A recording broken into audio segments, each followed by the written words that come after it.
Nós estamos vendo que o Senhor é um Deus amoroso, gentil, Ele é um Pai poderoso. Nós estamos vendo desde o início que nós temos naturezas dentro de nós, especialmente a natureza do pertencimento. Nós vimos que Deus, aprove a Deus se revelar como um Pai. Nós vimos que Deus é tão amplo que nós dependemos de uma figura de um pai terreno e de uma mãe para ter uma visão mais completa dele mesmo, de quem ele é. Nós estamos olhando agora no Novo Testamento, porque no Velho são 6 menções dele como pai, e são 243 menções no Novo Testamento dele como pai. Então eu garimpei alguns textos e eu estou tentando mostrar para vocês como é que esse pai age conosco, que esse pai ele tem uma forma de agir. Nós vimos ontem que esse pai perdoa, nós vimos que esse pai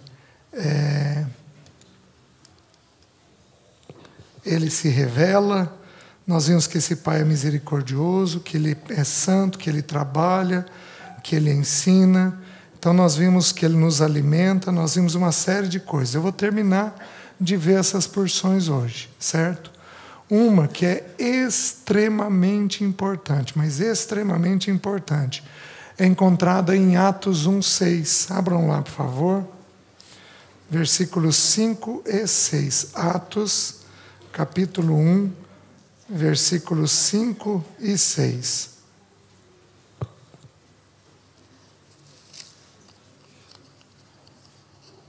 O texto bíblico diz assim, 6 e 7.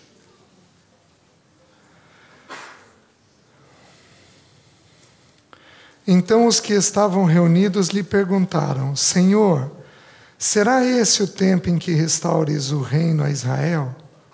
Então os discípulos estão perguntando para o Senhor, um pouquinho antes dele ser assunto aos céus, quando que ele restauraria o reino? Todos nós passamos por necessidade de restauração. Todos nós. Todos nós temos pecados que deixaram sequelas. Todos nós temos situações com os nossos pais que às vezes são complicadas. Todos nós temos situações de intervenção na vida profissional, na vida financeira. Todos nós necessitamos de estabilidade nessa ou naquela área.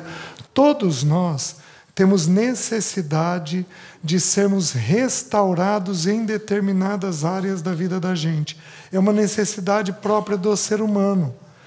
À medida que vamos vivendo e que vamos colocando em ordem as nossas vidas, a necessidade de restauração ela vai diminuindo, porque as coisas vão ficando mais em ordem.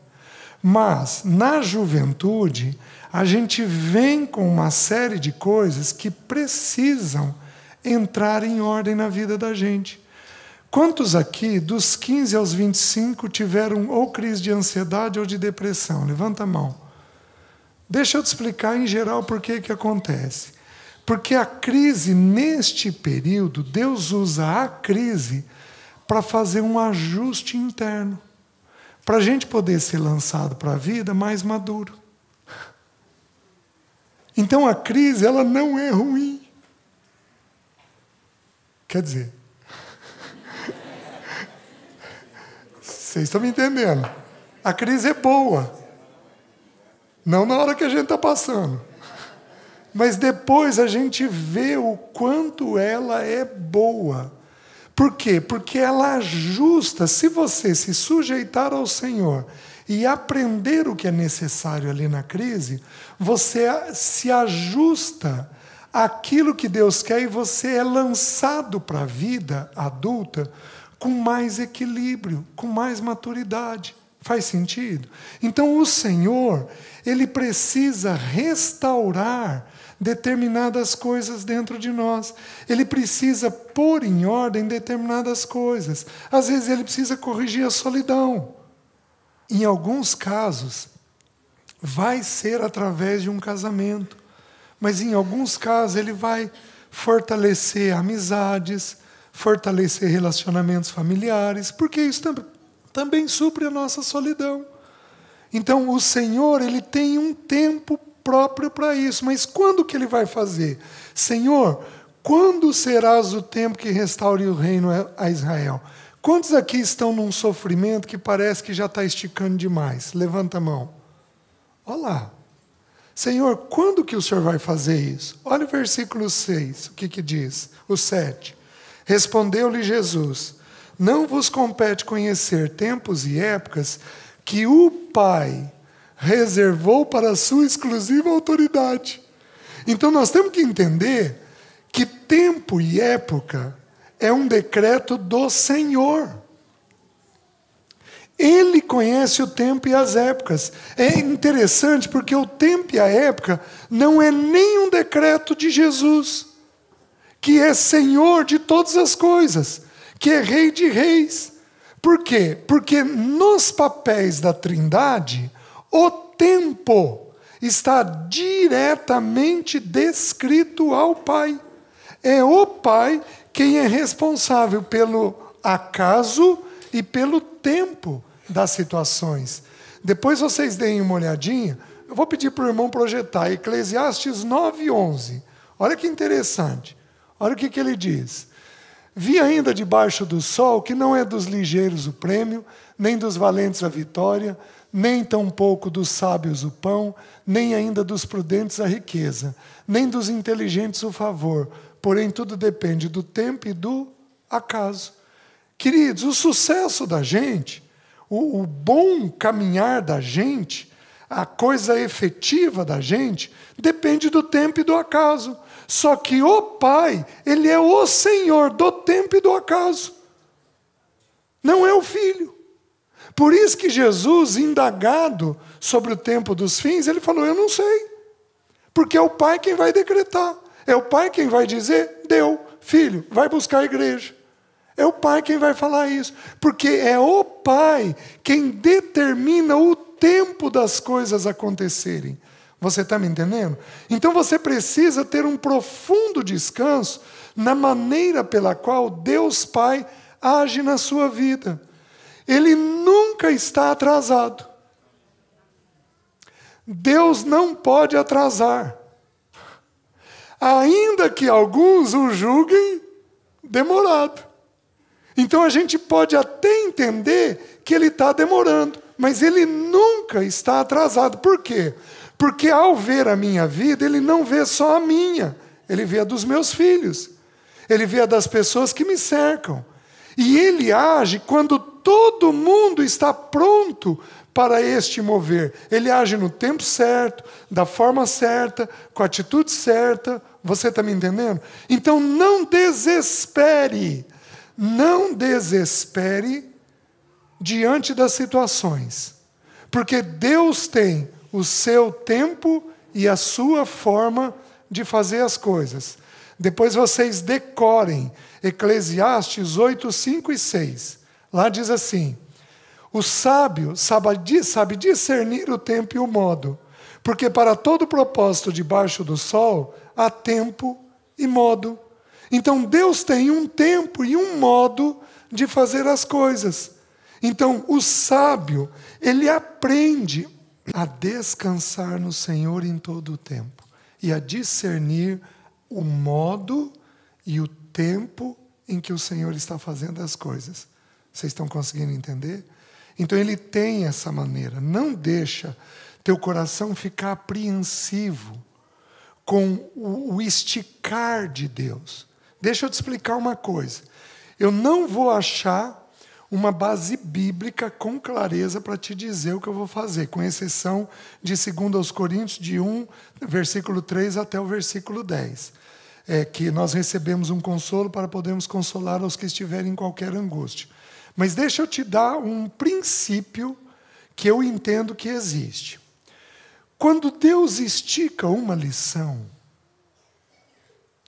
quando Deus Pai estica uma lição em você, então essa lição fica uma semana, um mês, um ano, 2 anos, 3 anos. É porque Deus quer que você aprenda cada contorno da crise. Porque Ele vai te usar com precisão na vida dos outros. Então a crise não é só para você. Eu tive uma crise de ansiedade aos 23 anos. Tive que parar de atender. Eu tinha 2 trabalhos. Eu era gerente de uma livraria evangélica e atendia. Foi logo que eu me formei. Eu fiquei tão fragilizado, que a última pessoa que eu atendi tinha medo do pai morrer. De que jeito que eu saí do consultório? Achando que meu pai ia morrer. Porque a gente vira uma esponja e absorve tudo que é do outro. Você fica sem filtro. Foi quando eu entrei na crise, tive medo de ser enterrado vivo e passei meses dormindo sentado, cheio de pensamento ruim. Vou ser enterrado vivo, vou perder tudo financeiramente, não vou dar conta de sustentar minha casa, vou ter um tumor na cabeça, sabia o ponto exato do tumor, vou enlouquecer e vou me matar. 6 medos eu tive naquela crise.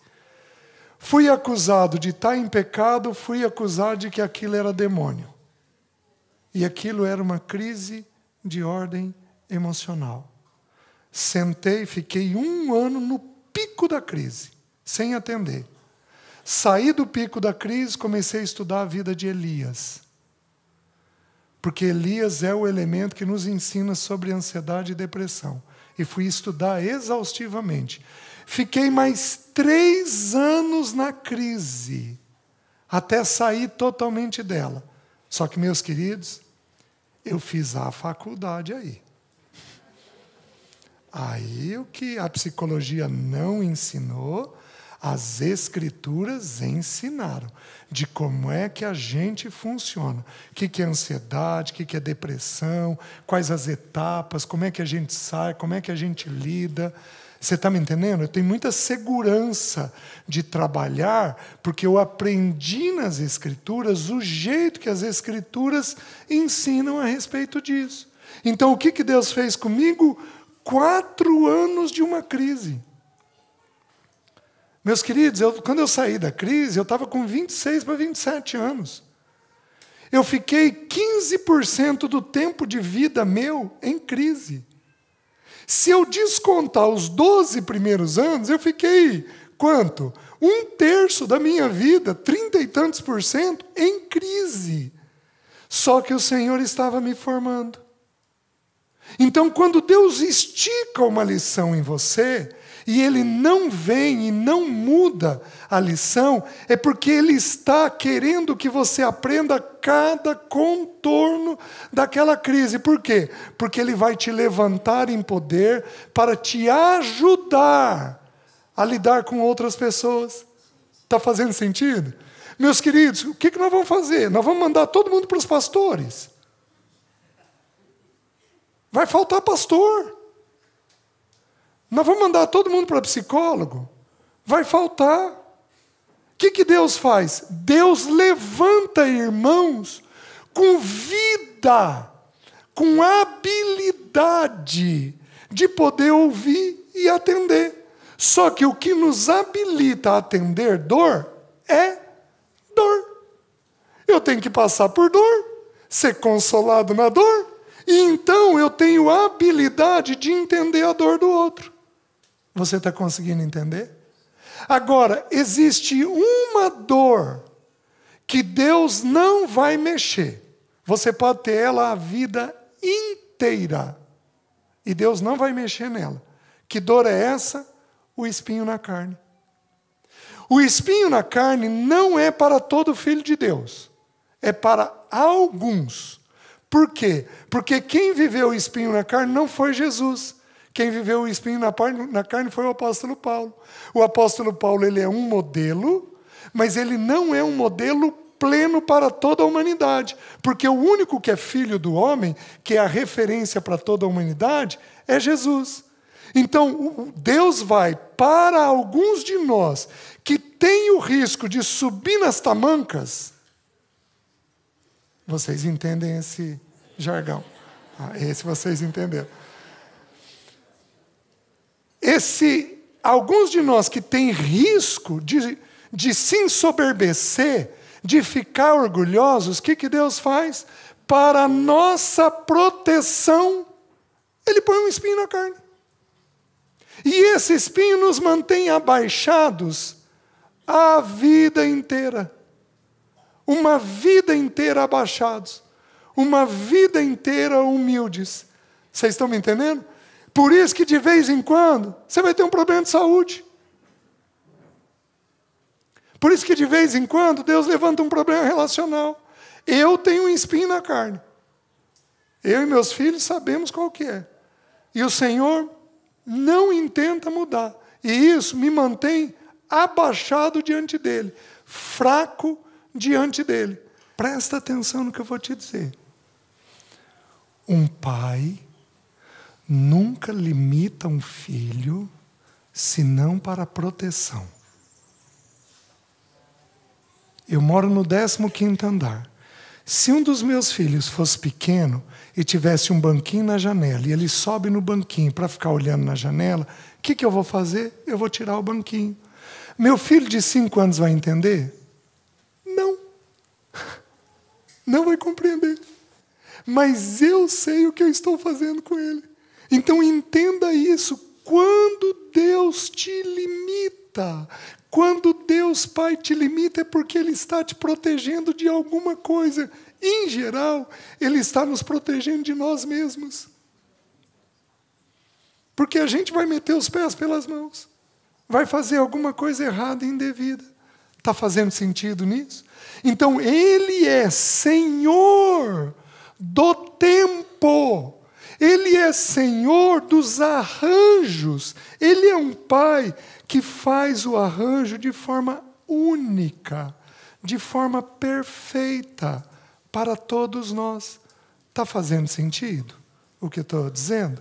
Então, esse é o cuidado que a gente precisa ter. O que mais nós temos? Então, Ele é um Pai que conhece os tempos. O que mais nós temos? Ele é um Pai que nos dá segurança. Abram em João capítulo 10.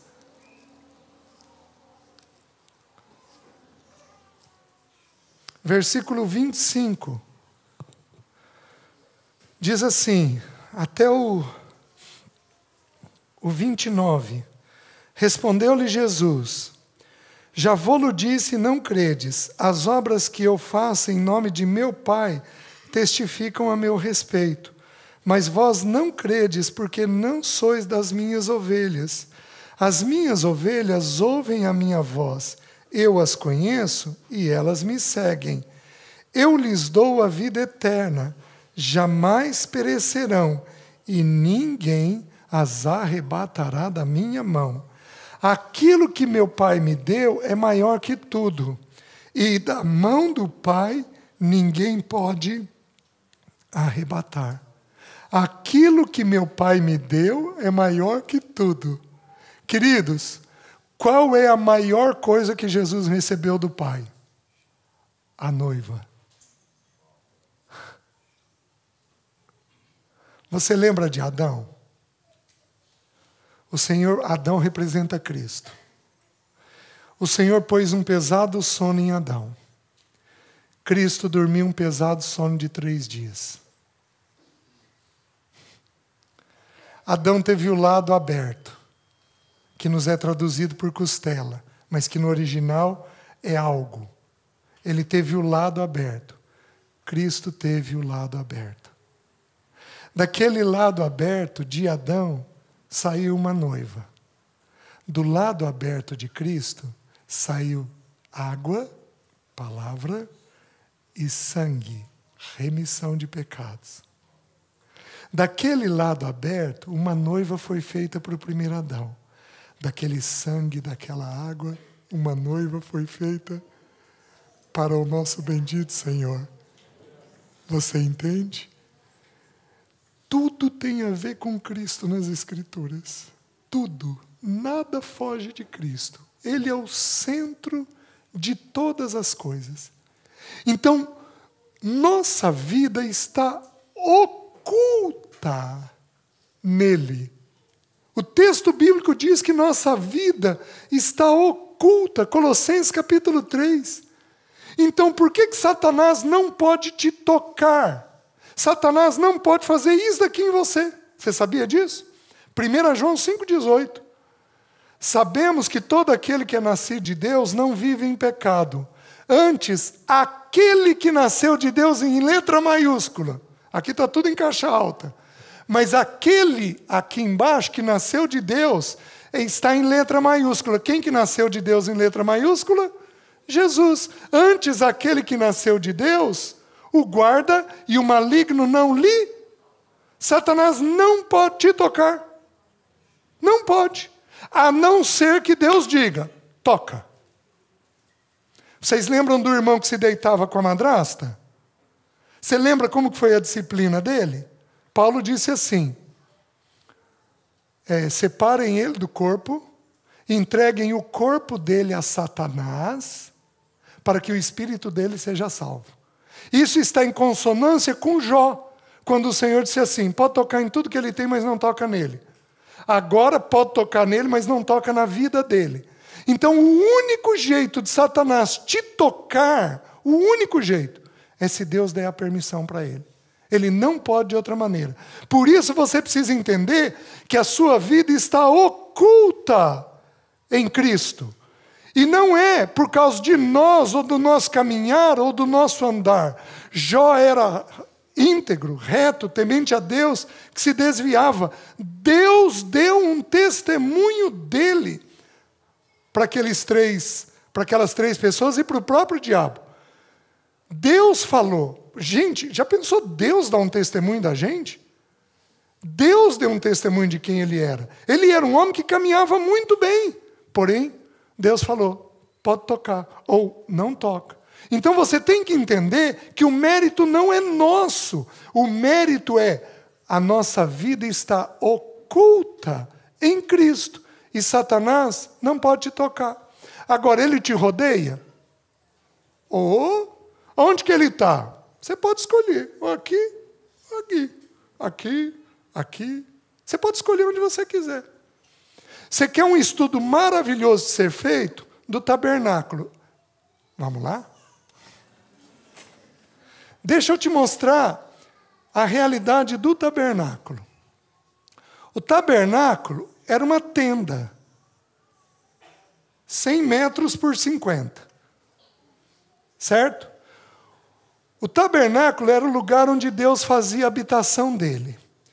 Então, ele era um pano branco que rodeava tudo isso daqui. Eu tenho 100 metros aqui e eu tenho 50 metros aqui. Certo? O tabernáculo, ele tem uma tenda dentro dele. Nesta tenda, eu tenho o lugar santo e o santo dos santos. Certo? Certo. Nós temos algumas peças no tabernáculo. Eu tenho uma porta. Quem é a porta? Cristo. Eu tenho o altar de incenso. O altar de holocausto, onde o animal era sacrificado. É a primeira peça. O altar de holocausto representa Jesus na cruz. Eu tenho a bacia de bronze. Essa bacia foi feita do espelho das mulheres. Porque naquela época não tinha vidro. Então as mulheres se olhavam no espelho polido. Então a ordem pega o espelho das mulheres de bronze e faz ali o altar de holocausto, a bacia de bronze. Então, o sacerdote, antes de entrar no lugar santo e no santo dos santos, ele tinha que se lavar naquela água. Quem é esta água? Quem é a água da vida? Jesus. É esta água. E ao se lavar, ele se via. Porque foi feito do espelho. Então a palavra é quem revela quem eu sou. Aqui ele tinha a mesa dos pães da preposição. Vocês já estudaram isso como igreja? Ainda não? Talvez, algumas coisas, certo? Aqui ele tinha a mesa dos pães. 12 pães, 2 fileiras de 6 em 6. O pão, quem é o pão? Ficava diante de Deus uma semana. depois ele podia ser comido pelo sacerdote. O que o texto está ensinando? Que antes dos irmãos me comerem, de eu levar algo para vocês, eu tenho que ficar diante de Deus uma semana. Vocês estão entendendo? Eu tenho aqui o candelabro. O candelabro tem 7 hastes, uma central. Muito bem. Uma central. Então sai uma haste central e 6 hastes dessa haste central. 7 é número perfeito, é número de Cristo. O candelabro ilumina. O que Jesus falou dele mesmo? Eu sou a luz do mundo. Então, esse número 7 mostra Cristo. Mas tem número 6 que sai dessa 7ª haste. Quem é 6? Eu e você. Então, o candelabro reflete Cristo, como reflete a igreja. Eu e você. Você está entendendo? Só que o candelabro, porque Jesus falou assim, vós sois a luz do mundo. Só que o candelabro tem uma curiosidade. O candelabro foi feito de ouro batido. O que é ouro batido? O candelabro não foi derretido. Ele foi entalhado. E em cada haste, o formão bateu de um jeito. Em mim bate de cima para baixo. No Felipe bate de baixo para cima. No Otto bate de lado, com toda delicadeza. Então a obra do Senhor em cada um de nós é única. Ele não trabalha por indústria. A igreja de Deus não é assim. Cada um de nós tem uma história, tem uma necessidade, tem um jeito, tem uma maneira, tem uma forma. E Ele olha cada detalhe de cada um de nós. Eu me arrepio inteiro, gente. E Ele vai batendo do seu jeito, da sua maneira. É o mesmo formão, é o mesmo martelo, mas em cada um é de uma maneira. Você está entendendo? E aqui nós temos o altar de incenso, que são as orações colocadas diante de Deus. Então nós temos estas peças, desculpa. E aqui nós temos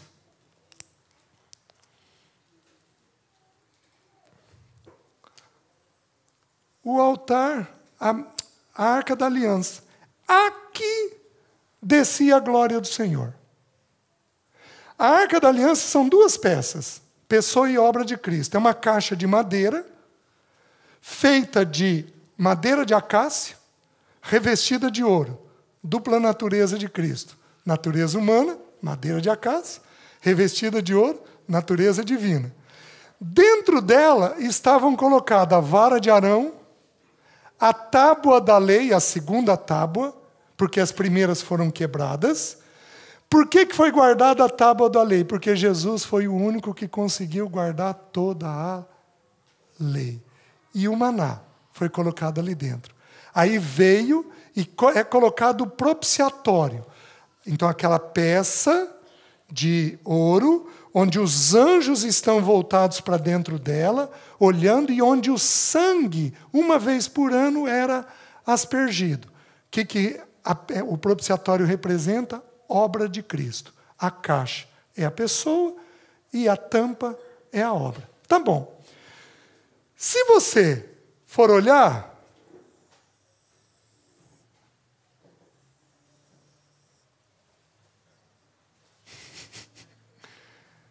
foi colocado de que maneira?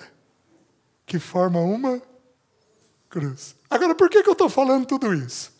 Olha o que acontecia. 3 tribos ficavam ao norte, 3 ao sul, 3 a leste, 3 a oeste. Então as tribos eram colocadas dessa forma. 2.400.000 pessoas é a estimativa. Nós estamos falando de uma Porto Alegre e meia. Nós não estamos falando de pouca gente. talvez uma Porto Alegre toda redondeza.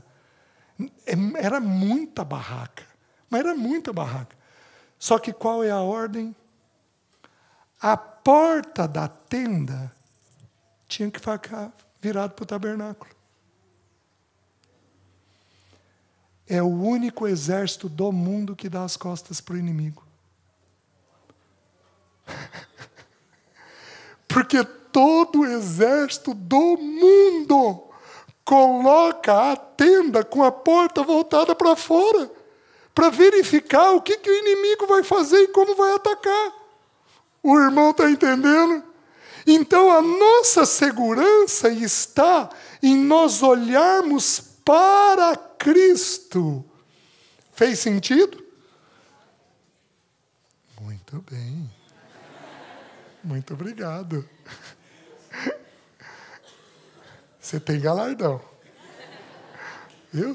Se a gente dá um copo d'água para um profeta, no caráter de profeta, a gente recebe galardão de profeta. Imagina fazer um desenho do profeta, junto com o profeta, viu?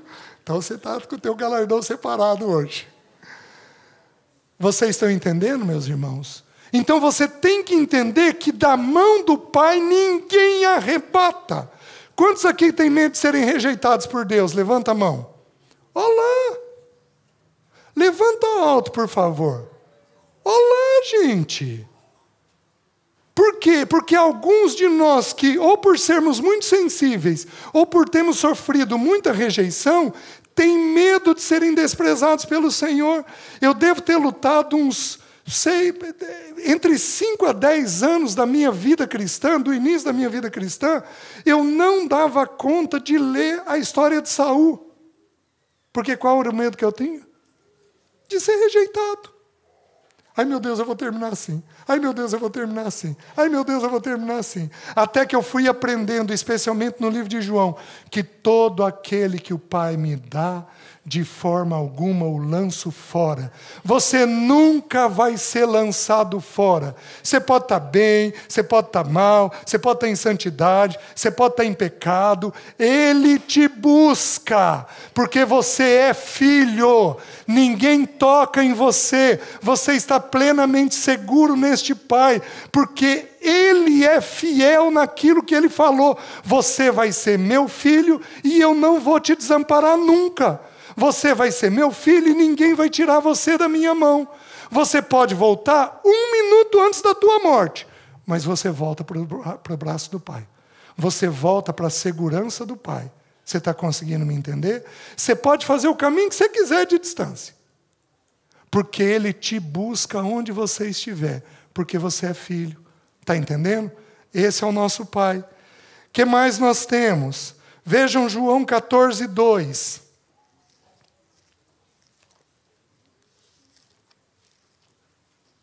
Olha o que diz o texto. Vamos ler o 1 e o 2. Não se turbe o vosso coração, credes em Deus, crede também em mim. Na casa de meu Pai há muitas moradas. Se assim não fora, eu vou-lo teria dito. Pois vou preparar-vos lugar. Meus queridos, é óbvio que o texto está falando da nossa moradia eterna, de que nós temos uma moradia no céu. Mas, queridos, se você aprofundar um pouquinho mais a leitura, o que você vai aprender e concluir? Que quem que providencia a casa? O Pai. Quem aqui tem medo de não ter moradia, tem essa insegurança? Levanta a mão. Só?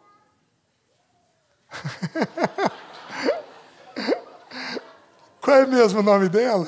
Tua filha levantou a mão.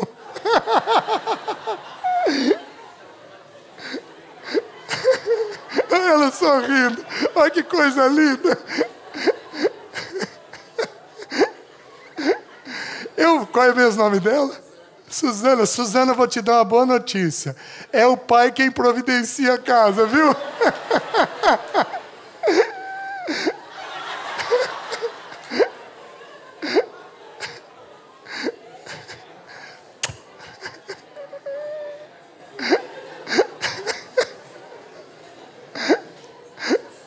Ontem foi você, hoje é ela.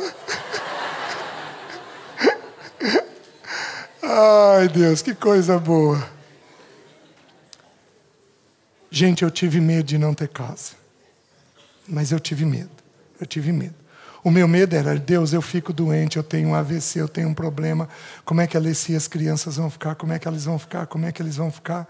Eu lembro a esquina que eu estava atravessando quando eu fui curado. Eu numa luta, o Senhor me visitou, porque tem ocasião que o Senhor visita e fala com tanta clareza. Ele me visitou e disse assim, filho, César, preste atenção. Enquanto eu quiser que você pague aluguel, eu vou te dar dinheiro para pagar o aluguel. O dia que eu quiser que você tenha casa, eu vou te dar dinheiro para comprar moradia. Fui visitado pelo Senhor e aquilo desapareceu dentro de mim. 2 anos depois, o Senhor falou comigo, eu quero que você pare de ofertar. Eu ofertava para muitas pessoas, não de ofertar na igreja. Eu quero que você pare com determinadas ofertas que você tem. Fica melhor colocado assim. E eu quero que você guarde o dinheiro em casa. E por alguns meses eu guardei o dinheiro em casa. Foi o dinheiro que Deus permitiu para dar entrada no apartamento. Foi uma coisa simples. Eu estava andando de carro, vi um prédio, uma placa, vende-se apartamento. Um prédio novo. Eu fui ver, era um dos médicos do meu pai. Virei para ele e falei, eu posso te pagar em 12 vezes. Ele falou, tá bom, tá fechado. E aí, Deus resolveu. Não falta. Porque a Bíblia diz assim, a casa e os bens vêm como herança dos pais. O pai chama para si a responsabilidade da tua moradia. Meus queridos, um pai zeloso cuida ou não desta área? Oh, se cuida. Então ele dá um jeito de você ter onde morar. Ele dá um jeito. Jesus não tinha um travesseiro. Faltou moradia para ele? Nunca. Ele se vestia como rei. Porque a túnica que ele usou na cruz do Calvário, que tiraram dele, era uma túnica própria de rei, não tinha costura nela. Então era própria de gente que tinha poder aquisitivo alto. Como é que Jesus teve aquilo? Por causa das mulheres que o serviam. Porque Jesus tinha os 12 apóstolos, mas Jesus tinha muitas mulheres que seguiam ele e que serviam ele. Jesus tinha que lavar roupa, Jesus tinha que comer, Jesus podia ter uma dor de garganta, Jesus tinha uma série de necessidades. E quem que em geral assiste essas necessidades? As irmãs, as mulheres cuidam disso, enxergando certos detalhes que os homens que estão à frente simplesmente não percebem. Os apóstolos também tinham mulheres que seguiam eles, porque Paulo fala, os outros irmãos podem ter mulheres que sigam, por que eu não poderia? Ele cita isso, porque é natural do serviço da mulher ela estar à frente, porque ela vê detalhes que homem simplesmente não vê, não tem percepção. Vocês estão me entendendo? Então, ninguém vai fazer com que você não tenha uma moradia, um lugar seguro. Por quê? Porque o pai chama essa responsabilidade para ele próprio. Vejam mais, o que mais tem? Vejam João 16, 32. Esse texto é importantíssimo. Olha o que diz.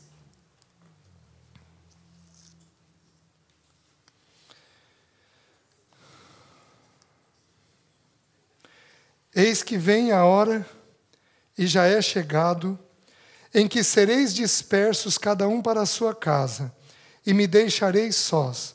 Contudo, não estou só, porque o Pai está comigo. Quem aqui nesse momento se sente muito sozinho? Levanta a mão. Levanta alto.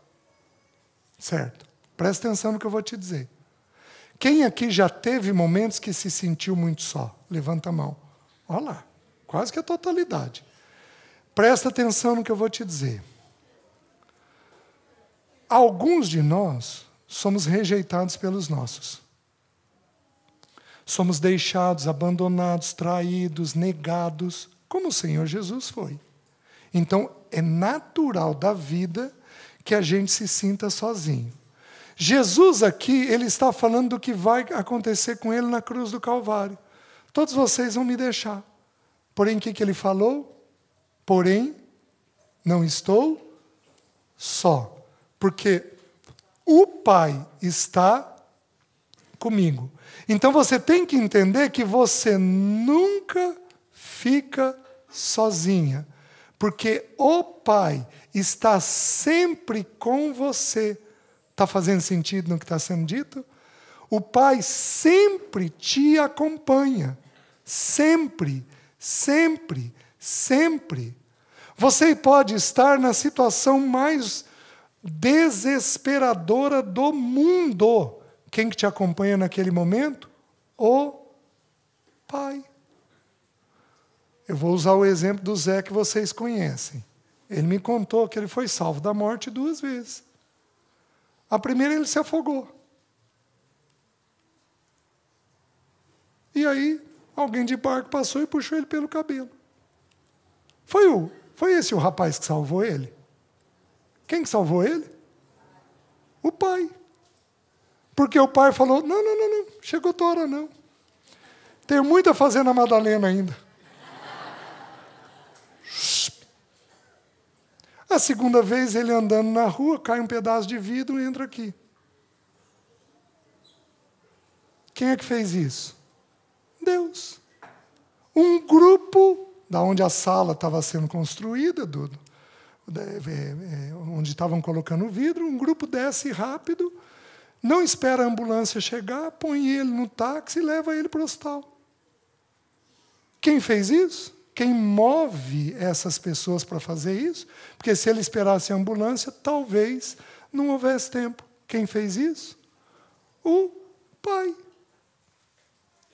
Você está conseguindo entender? Por quê? Porque o Pai é quem está conosco o tempo todo. Eu tinha medo de infartar e de cair na rua morto. O que Deus fez comigo? Me visitou. Perto dessa outra esquina, que eu fui visitado sobre a questão da moradia. E o Senhor falou comigo assim, preste atenção, meu filho.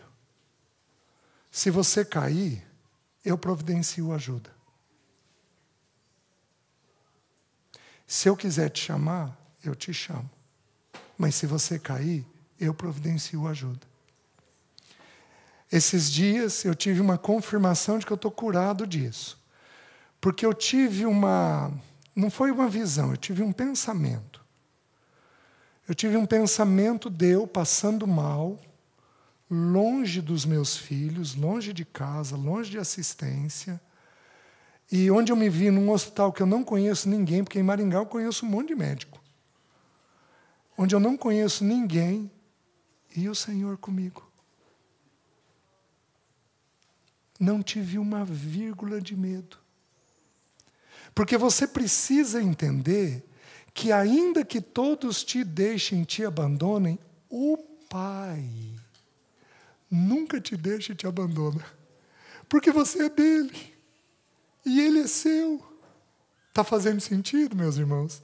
Você é dele e ele é seu. Então, o medo nosso entra nesta lacuna, onde a gente não consegue colocar a figura do Pai naquela situação. O dia que você colocar a figura do Pai naquela situação que você teme, você nunca mais vai ter medo.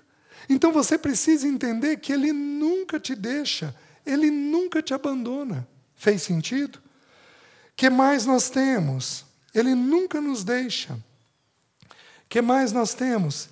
Ele é um Pai Ele é um Pai de glória. Vejam Efésios 1,17. O que diz lá? Efésios capítulo 1, versículo 17.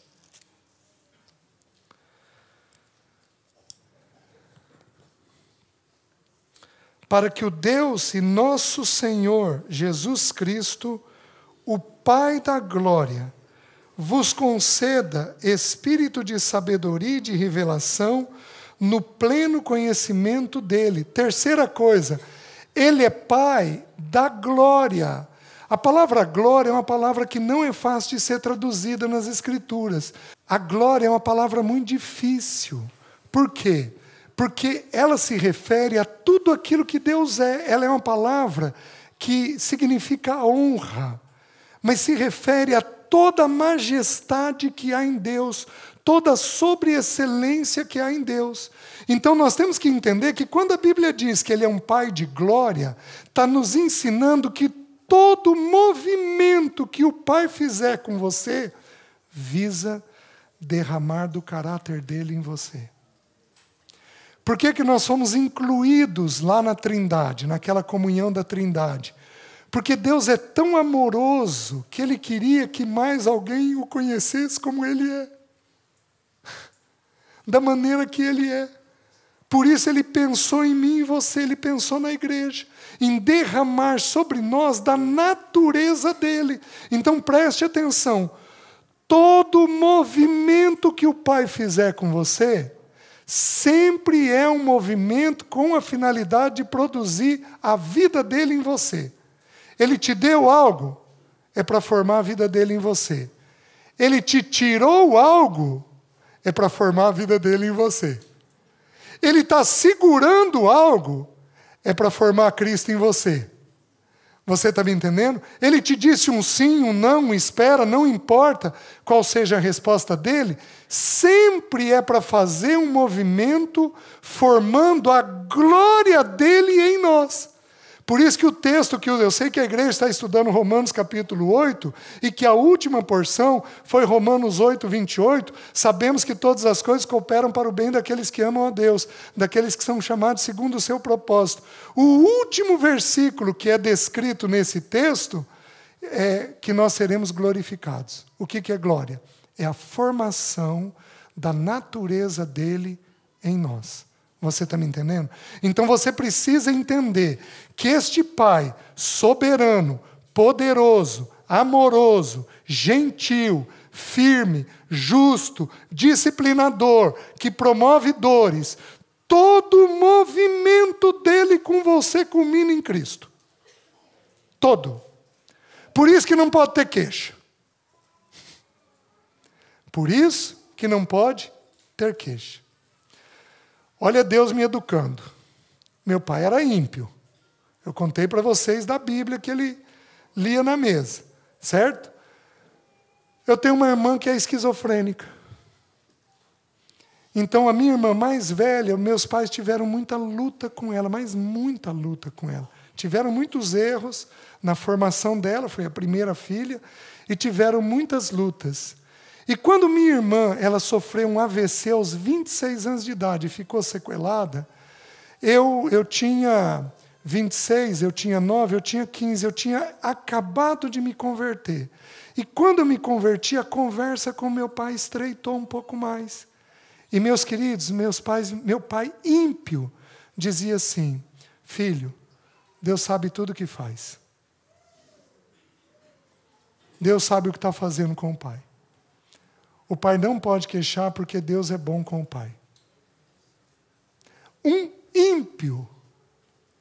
Eu estou partilhando hoje com vocês por causa do depósito da palavra.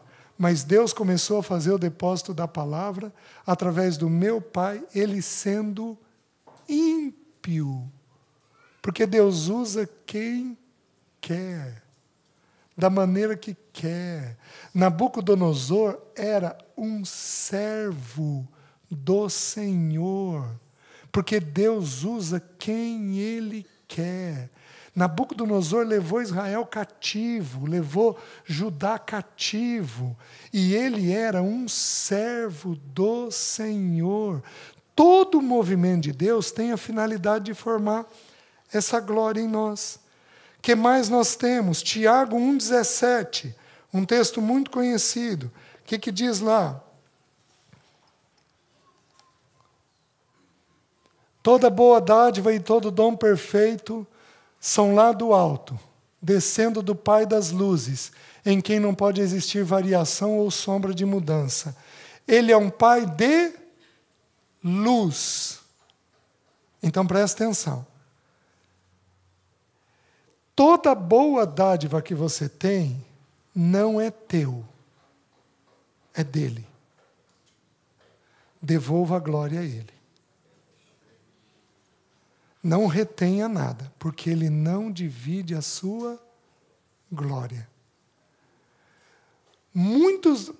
Todos vocês aqui têm virtudes. Quem aqui é amoroso? Levanta a mão. Olha lá. Quem aqui é paciente? Levanta a mão. Olha lá. Quem aqui é bondoso? Levanta a mão. Olha lá. Quem aqui é inteligente? Levanta a mão.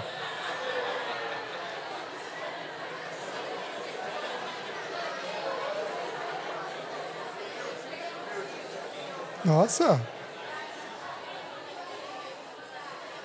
Por que esse tema mexeu tanto, meus irmãos?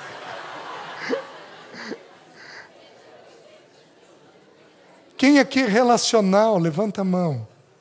Ó, gente. Gente.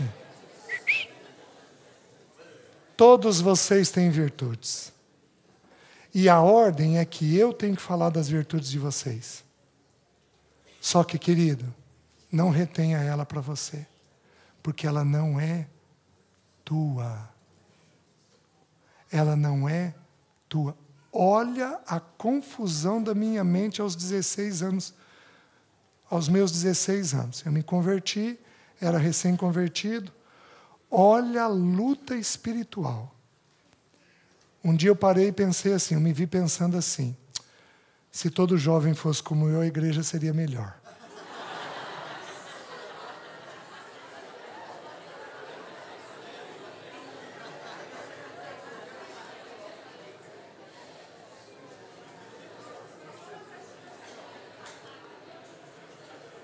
Bem educado por fora, gentil por fora, cuidadoso por fora, e um poço de impureza por dentro. Até que o Senhor me revelou isso, que eu não era aquilo que eu estava imaginando. Por que eu tive esse pensamento? Porque eu tinha profunda necessidade de aceitação. E eu queria aceitação por desempenho. Os irmãos entendem?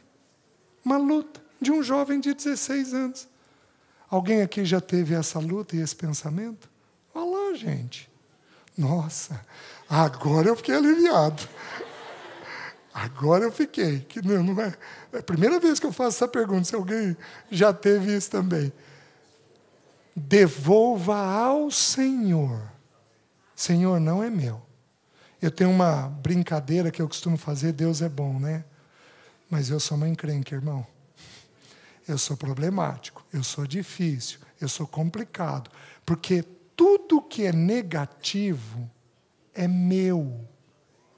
Mas tudo que é virtude é dele e em mim. Amém? Então devolva a ele as virtudes que você tem. E presta atenção, eu tenho mais 5 minutinhos. Presta atenção no que eu vou te dizer. O que é autoestima? É a maneira pela qual eu me vejo. O que é uma baixa autoestima? Quem aqui tem baixa autoestima? Levanta a mão. É você só ver seus defeitos. O que é uma alta autoestima? Quem aqui tem alta autoestima? Levanta a mão. Este cara sou eu. O que é autoestima? O que é uma alta autoestima? Uma alta autoestima é você só ver suas virtudes. O que é uma boa autoestima? Volta aqui. O que é uma boa autoestima? É você ver seus defeitos e trabalhá-los, você ver suas virtudes e fortalecê-las. Então, o que Deus quer que a gente tenha? Uma identidade adequada. Por isso que Romanos 12:3 diz algo interessante. Ele vai dizer assim, depois dele dizer, não vos conformeis com este século, ele vai dizer assim, Porque pela graça de Deus me foi dada, digo a cada um dentre vós, que não pense de si mesmo além do que convém. Querido, tenha a coragem de estabelecer seus defeitos e suas virtudes. E para aqueles que são pais aqui, qual é o grande desafio de gerar uma identidade no filho? É desde cedo começar a dizer para ele o que ele tem de defeito e o que ele tem de virtude. Porque à medida que você vai estabelecendo quais são as virtudes, quais são os defeitos dele, você vai gerando uma identidade adequada dentro do filho. Está fazendo sentido? Certo? Quem faz isso? O Pai das luzes. Porque ele é luz, ele revela tudo aquilo que existe dentro de nós. Está entendendo? O que mais? 1 Pedro 1,17. O que diz lá? 1 Pedro 1,17. Ora, se invocais como Pai aquele que, sem acepção de pessoas, julga segundo as obras de cada um, portai-vos com temor durante o tempo da vossa peregrinação. O nosso Pai não faz acepção de pessoas. Eu vou fazer a pergunta de um jeito ajeitado, porque senão eu acho que vocês não vão ser verdadeiros na resposta. Quem aqui vem de sistema familiar que faz distinção de pessoas? Levanta a mão. Aí o que você precisa verificar? Senhor, será que eu faço? Será que eu faço? O meu pai foi político. Ele tinha terra, ele era farmacêutico, ele fez a vida com farmácia, aí ele tinha terra, mas o meu pai foi prefeito 3 vezes na cidade. Ele era daquele político da velha guarda, do fio do bigode. O que falava valia, né? Sem conchavo, nada disso. Da boa e velha política que hoje nós não temos mais. Só que o meu pai nos ensinou uma coisa, que gente de distinção tem valor. Então a gente foi ensinado a fazer distinção para cima. Meu pai não desprezava para baixo, porque meu pai foi muito pobre. Pelo contrário, meu pai assistia os pobres. Sabe uma das providências que meu pai fez na cidade? Ele plantou árvore frutífera na cidade, para os pobres terem o que comer. Ele impedia a gente de colher a sobra que caía no chão, porque ele se baseava na lei de Moisés, que o que caía no chão era do pobre.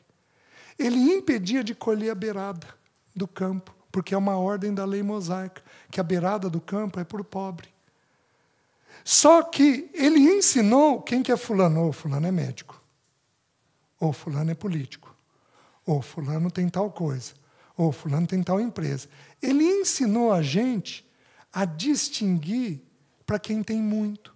E aí foi uma luta que eu tive durante um tempo. Porque a gente pode discriminar para baixo, como pode discriminar para cima. A gente pode fazer acepção para baixo, como pode fazer acepção para cima. Você está me entendendo? Sonda o teu coração. Porque isso não provém do Senhor. O Senhor ama as pessoas, do jeito que elas são, da maneira que elas são. Última coisa. Gálatas 1:4. Gálatas 1:4. Olha o que diz. O qual se entregou, falando de Jesus, o qual se entregou a si mesmo pelos nossos pecados, para nos desarraigar deste mundo perverso, segundo a vontade de nosso Deus e Pai. Presta atenção. Mundo não combina com o Pai. Ele vai te arrancar deste mundo perverso. Olha o que diz 1 João. Se alguém ama o mundo, o amor do Pai não está nele. Por quê? Porque não cabe amar ao Pai e amar ao mundo ao mesmo tempo. Por quê? Porque a natureza do Pai não é encontrada no mundo. Meus queridos, eu fui mundano. Apesar de ter me convertido muito cedo, eu fui muito mundano até os meus 15 anos. O Senhor me arrancou, mas me arrancou arrancado. Mundo é uma coisa que, em geral, não me tenta. Não cabe balada, não cabe barzinho, não cabe happy hour, não cabe determinados sites, não cabe. Não cabe seguir determinadas pessoas, não cabe seguir coisas de compra, porque a compra, o dinheiro é um sistema do mundo.